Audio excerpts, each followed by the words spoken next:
Hi everybody, this is Judy at Judi in the Kitchen. Today we're talking about rosemary, and I have some quick tips and ideas for you for using rosemary in the kitchen. First of all, when you're storing fresh rosemary, don't wash it right away. Wait until you're ready to use it before you wash it. If you wash it in advance, get it really wet and then put it in the refrigerator, it will invite mold. So you don't want to do that. Just wait till you're ready to use it before you give it a good wash. One way to use fresh rosemary would be to add it to omelets and frittatas. Try adding rosemary to tomato sauce or tomato soup. You can make a dipping sauce for bread with rosemary by combining pureed fresh rosemary leaves with some olive oil. Now, if you don't want to use the whole sprig of fresh rosemary, just remove the leaves and then mince them really finely. The leaves are kind of needle-like and they will remain tough after they've been cooked. So if you don't want to stab your mouth or the mouth of the people that you're feeding, then you would want to mince those leaves really fine just to help soften them up and take that sharpness away from them. Remember that the flavor of rosemary is very strong, so when you're adding it to a dish, use less rather than more. You can always add more if you want, but it's awful hard to take it out once it's been added in there. Now, because the flavor of rosemary is very strong, it pairs well with strong flavored meats like goat meat or lamb.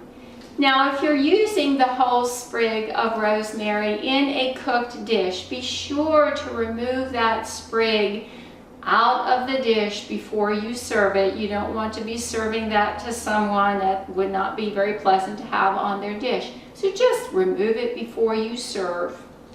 Now, if you're using dried rosemary, remember that the flavor of the rosemary is pretty concentrated and it will be strong, okay? It will release its essential oils while it's being cooked. So the flavors will be released as it's being cooked. The longer it's cooked, the more flavor it's going to release.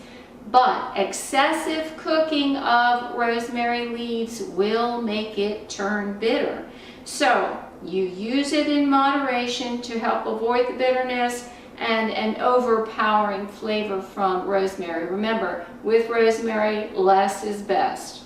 If a recipe calls for fresh rosemary and all you have on hand is dried, use 1/4 to 1/3 of the amount of the dried that is called for fresh. For instance, if it calls for a tablespoon of fresh rosemary leaves, use no more than 1 teaspoon of dried. You might even go to 1/2 teaspoon to 3/4 of a teaspoon.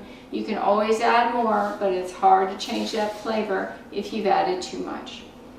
Now, if a recipe calls for a fresh sprig of rosemary and all you have on hand is dried, you want to assume that the leaves on a fresh sprig of rosemary would be equivalent to a teaspoon of leaves. So when you're converting that to dried, use roughly 1/4 to 1/3 of a teaspoon of the dried rosemary. Remember that less is best when dealing with rosemary, so you need to start with a smaller amount, and then as your food cooks, taste it. If you feel like it needs more, you can always add more, but it's hard to change that flavor if you've got too much of it in there. So less is best with rosemary. So again, the equivalent 1 sprig of rosemary leaves is roughly equivalent to 1/4 to 1/3 of a teaspoon of dried. Well, I do hope these tips help you out. This is Judi at Judi in the Kitchen. Bye for now.